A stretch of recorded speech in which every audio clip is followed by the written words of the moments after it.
Our new director, Mickey Huff from Diablo Valley College, is the primary editor in this, although I had a lot of contributions, as did faculty and students from 19 universities around the world. So we've diversified a great deal. Professors and students document the most important news stories that have not been covered in the corporate media, and increasingly this is worldwide. In the beginning, Project Censored issued an annual press release citing the undercover news stories, which were not widely covered which were covered in the alternative press, which we called that then.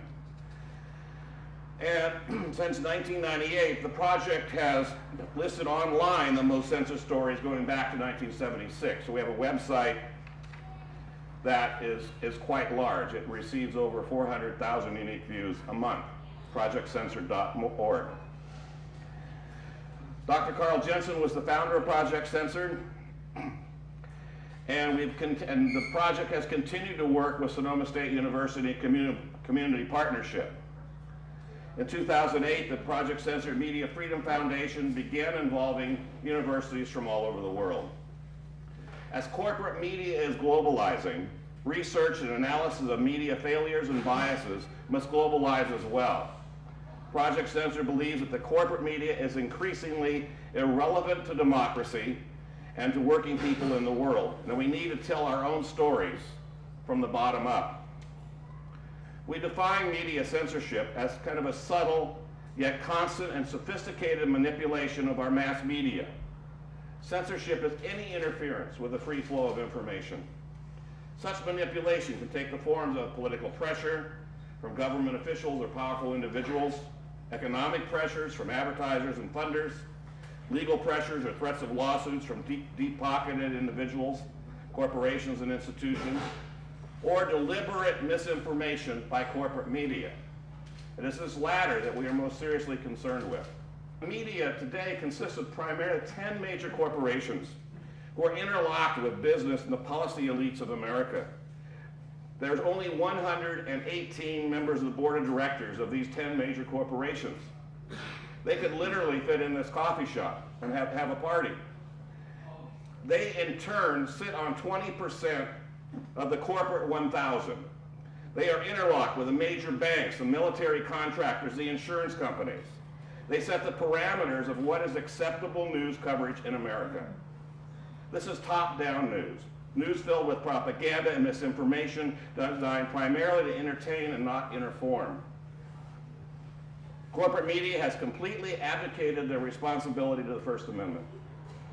They give new life to the late Neil Postman's famous description of America as the best entertained, least informed society in the world. Since 9/11/2001, the public relations industry has experienced phenomenal growth. There are 3 publicly traded major mega corporations, Omnicom, WPP, and Interpublic Group. Together, these firms employ 163,000 people in over 170 countries. Not only do these monstrous firms control a massive amount of wealth, they possess a network of connections as powerful international institutions with direct connections to government, multinational corporations, and global dominance policy planning groups worldwide.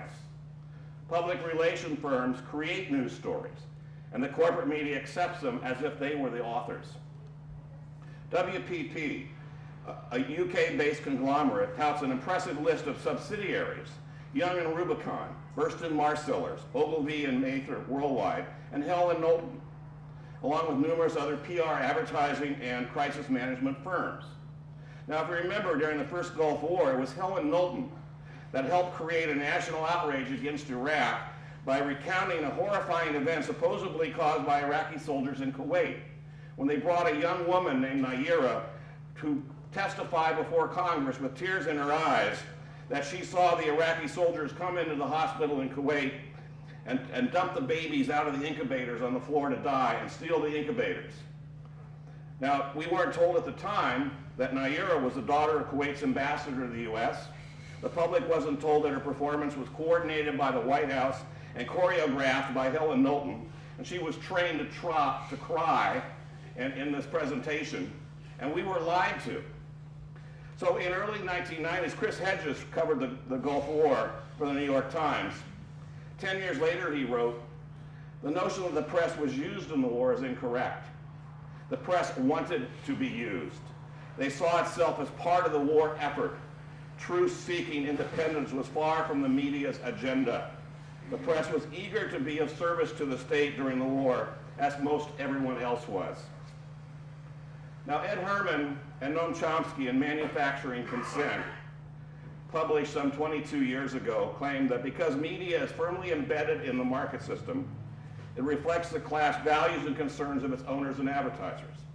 According to Herman and Chomsky, the media maintains a corporate class bias through 5 systematic filters: concentrated private ownership, a strict bottom-line profit orientation, over-reliance on governmental and corporate sources for news, a primary tendency to avoid offending the powerful, and an almost religious worship of the market economy, strongly opposing alternative beliefs.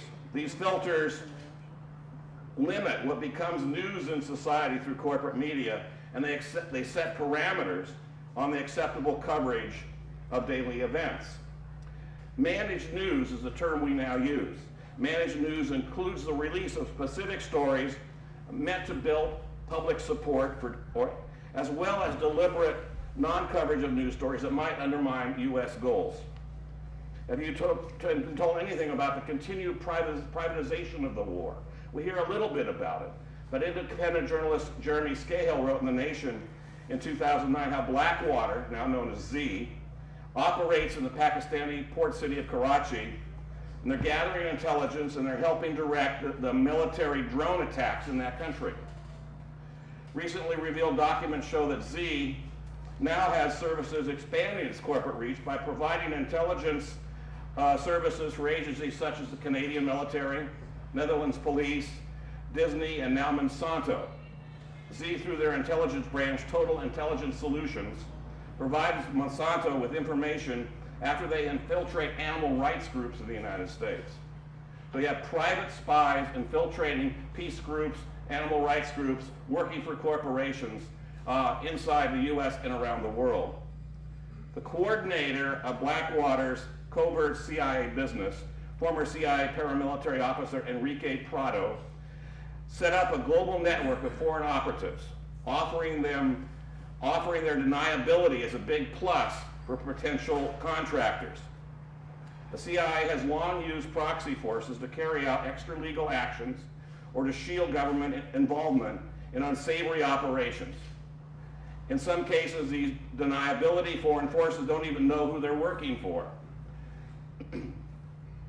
Prado and Prince built up a network of such foreigners while Blackwater was the center of the CIA's assassination program beginning in 2004.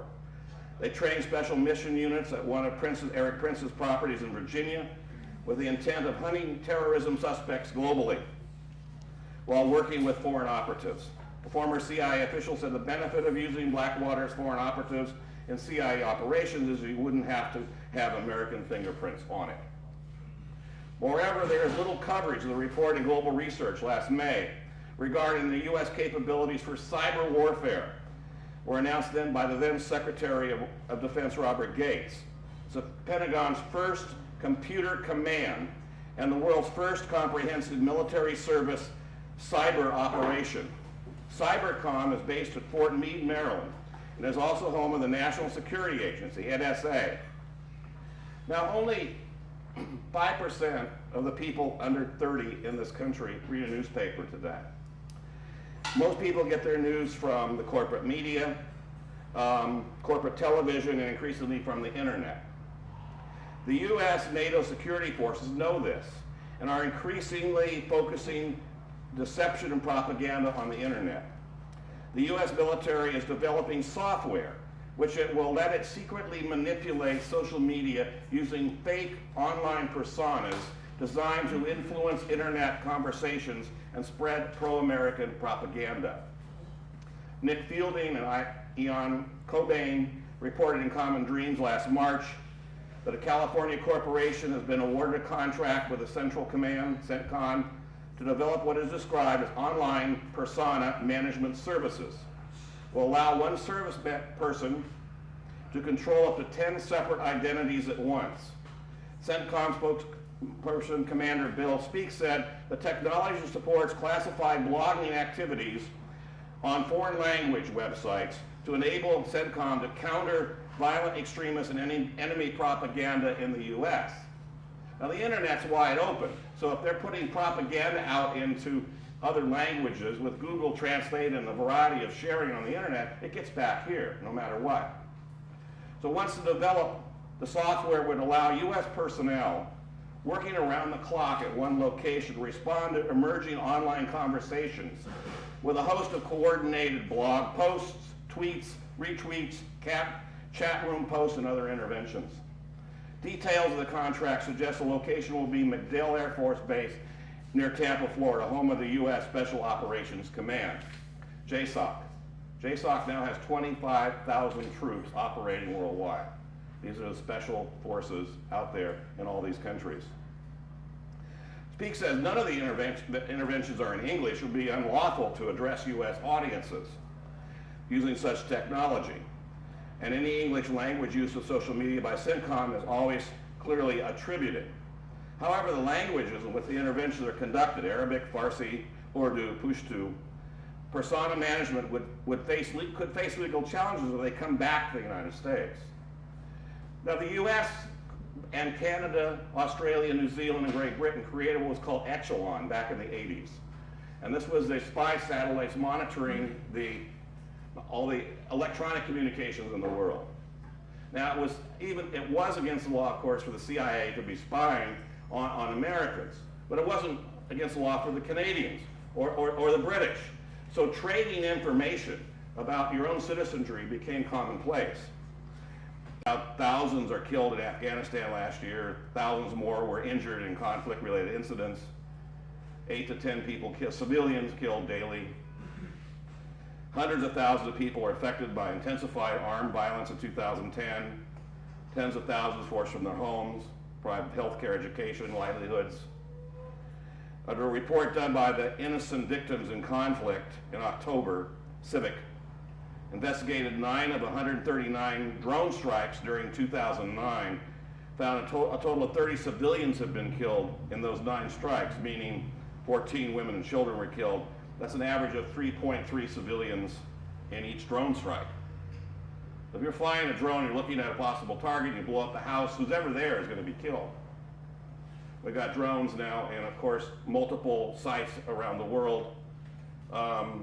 Just think of this. You're having a meeting, or your family's visiting, or there's a wedding, or whatever, and a drone blows up everybody. Of course, civilians in those areas totally are opposed to the U.S. involvement in any way. And if we're thinking this is going to help us in terms of security in this nation, we're absolutely, in Disneyland. Data now shows that militant groups involved in Afghan insurgency, rather than Al-Qaeda officials, are being targeted. Furthermore, CIA involved in the drone strikes program that strike and help them, Al-Qaeda allies, to recruit more people. That's the impact that this has. The federally administered tribal areas of Pakistan also researched the results of a survey showing overwhelming popular opposition to the drone strikes and a majority support for suicide strikes on U.S. forces around the world. That's the only way they have to fight back. So people say, yeah, we need to do that. The mislabeling of militants used in mainstream press to describe U.S. drone strikes paints a very different picture than the reality of the civilian deaths and the increased anti-American sentiment as a result. This impacts our troops as well. For the second year in a row in 2010, more U.S. soldiers killed themselves than actually died in combat. That's our #1 story in the censored book this year. Cord Jefferson reports in January 2011, excluding accidents and illnesses, 462 soldiers in combat committed suicide. Or 462 died in combat, 468 committed suicide. Now, veterans suffering from post-traumatic stress are often at high risk studies show that, now these were the 468 were people in the military. But we know that people coming out of the military, 47% with PTSD, have thought of suicide before they find help. The internal anguish a soldier experiences after returning from Iraq and Afghanistan can be far more severe than the actual live combat. More than 2 million troops have been deployed to Iraq and Afghanistan since the beginning of those occupations. Those who do return often suffer from physical, psychological, and cognitive trauma. More than 40 per 100,000 people of these people in the ages of 20 to 24 take their lives every year. Some deaths, which are not part of the statistics, are due to driving while under the influence of alcohol, depression, risky behavior. In 2008, Iraq and Afghanistan veterans were 75% more likely to die in a car accident, 148% more likely to die in a motorcycle accident than regular civilians. By making the calculations of 40 per 100,000 deaths per year since the beginning of the 9/11 wars, we reach a figure of 50,000 veteran suicides since the beginning of the war. That figure is not openly discussed or talked about. Chris Hedges writes how former mortuary unit Marine Jess Goodall said, "War is disgusting and horrific." She said it never leaves the people who are involved in it. The damage is far greater than the list of casualties or the costs in dollars. It permeates lifestyles, it infects cultures and people and worldviews. The war is never over for us. The fighting stops, the troops get called back, but the war goes on for those damaged for years and years. Absent from the corporate media coverage of suicide rates is a comprehensive analysis of the nature of war and the occupations and the impacts that it has on the people we send over there. As the 9/11 wars continue and the numbers of dead or disabled young men and women climb, civilian doubts about the purpose and direction of the conflict has evolved and grown. As a result, convincing new potential recruits to enlist has become an increasingly difficult task for the military. The Pentagon has addressed this recruitment problem by spending millions of our tax dollars on programs designed to deceive, seduce, and capture young people. By young people, I mean people under 20 years of age. Military recruiters have granted full access to children at home, at our schools, wherever else they can be tracked. They've invaded our movies, our television, our minds, and invited our children to play violent and damaging video games while feeding them emotionally charged materials designed to manipulate and reformat them into replacement soldiers. After recent Pentagon research revealed the desire and intention to enlist was highest among young recruits, 6 in 10 current U.S. soldiers entered the military as teenagers. Subterfuge has been employed to guide teens towards recruiters' offices. As one example of the many available U.S. Army sponsors a website called eCybervision. It offers web-based science, math, and technology competition for 11, 12, and 13-year-olds and the service of online military personnel to respond back to their inquiries. Since 2002, the Pentagon has developed a massive teen database gleaned from private sources and records obtained via the No Child Left Behind Act. This information is filed in Joint Advertising and Marketing Research Study System, a giant Pentagon-run, privately subcontract Equifax database containing contact information data on 30 million 16 to 25-year-olds. Does your 16-year-old brother, sister, or child have a cell phone? Well, you may know that, but the military knows it as well. Adolescence has long been recognized at a time when impulsive and risk-taking behaviors increase. As adolescence gives way to adulthood, learning to gauge risk with greater precision gradually proceeds.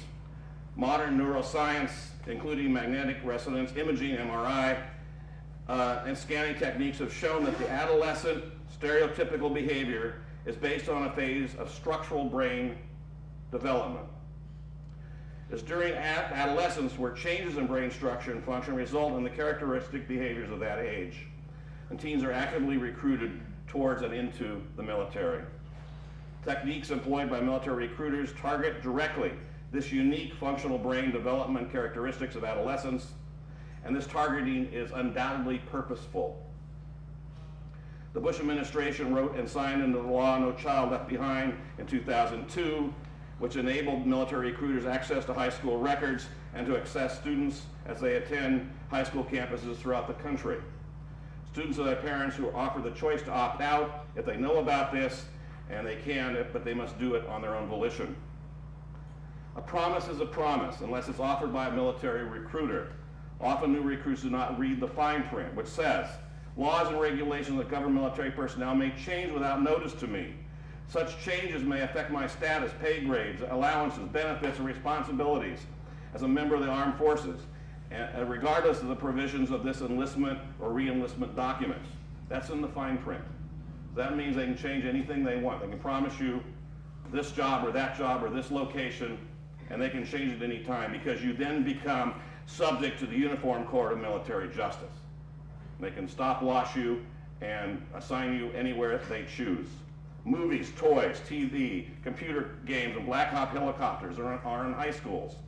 As families push back against the slogans, all you can be an army of one, potential new recruits increasingly are led to say no to joining. Military planners move new people into command chairs, ramp up their efforts, craft new slogans, hire PR firms to pilot test these among young people, fly in Black Hawk helicopters into campus areas, warships in elementary, middle, and high school campuses around the country, promises of fun, glory, excitement to overwhelm our children. Children as young as 6 to 8 years old are sometimes invited to these landing events where the helicopters land and rewarded with tiny Black Hawk footballs as they gather around the Army recruiters. We had an experiment, well, you may have seen this in the paper, in Santa Rosa about a month ago. The SWAT teams came out to one of our South Park, which is a low-income area, a lot of Latinos, and they put out a display of automatic weapons. And they were allowing children to come up and handle the weapons. There were pictures of this taken by our peace activists at San Jose Peace Center up there, the Santa Rosa Peace Center, and circulated actually quite widely on the internet. But they said, well, this is important. These children need to see this. It permeates our culture. It's out there in a very wide way. The U.S. workers have been faced with a 35-year decline in real wages. The top 5% enjoyed unparalleled wealth, striking low tax burdens, creating a vast disparity between wealth. If we were taxing people in California at the same rate that we were 20 years ago, we wouldn't have a deficit in the state. We've allowed the elites, we've allowed the top 1%, the people that own half the corporate stock, to protect that and increase their wealth massively. 50 million people lack health care. The realities of unemployment, not 10%, it's more like 20%, and another 20% who are underemployed. Poverty is increasing rapidly in the country. Consumers of corporate television, especially those whose understandings are framed primarily from that medium alone, are embedded in a kind of a state of excited delirium. In other words, there's exciting things on there. There's gossip about movie stars. There's the latest tragedies. There's all kinds of misinformation about the famines and things that are going on in the world that are isolated and don't affect us.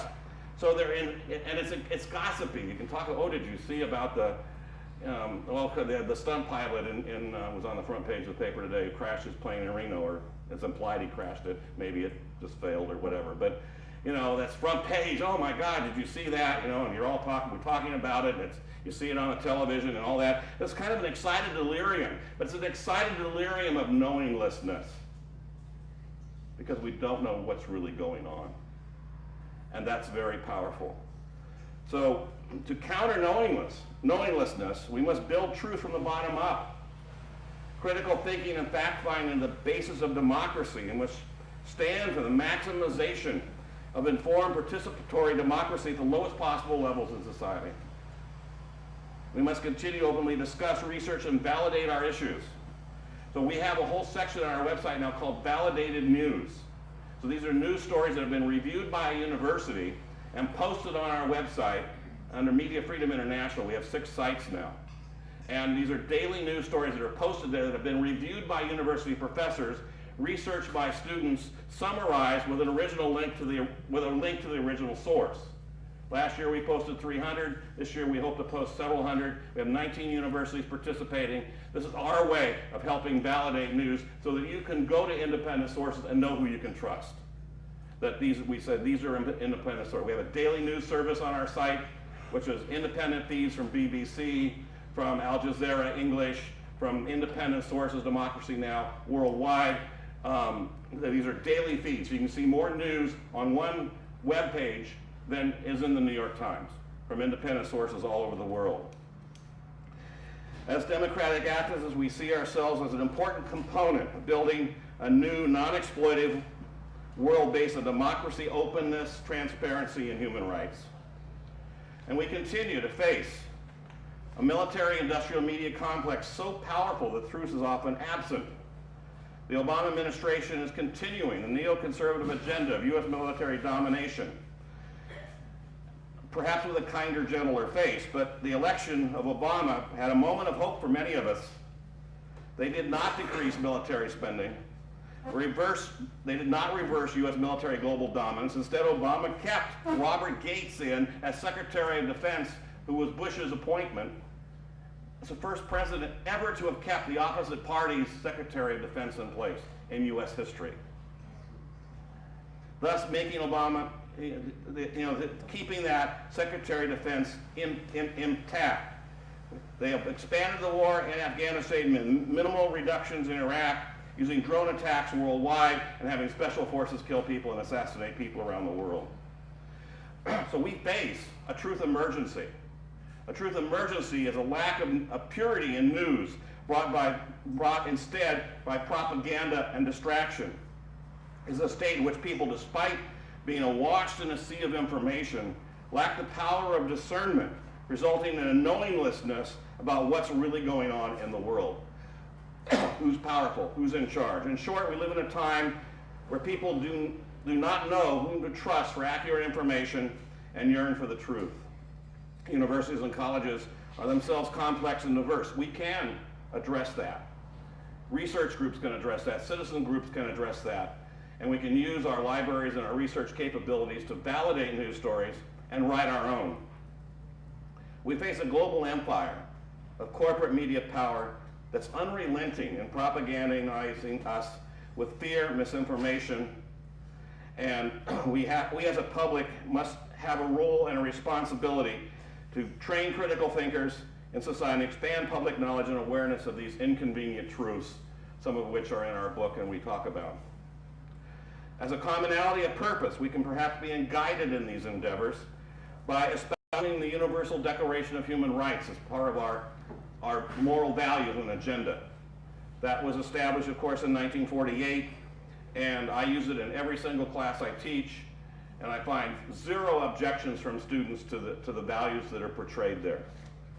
So only when public forms and controls its own information resources will we become armed with power and the knowledge to create new and perhaps truly vibrant democratic society that promises as well as delivers liberty, peace, and prosperity to all.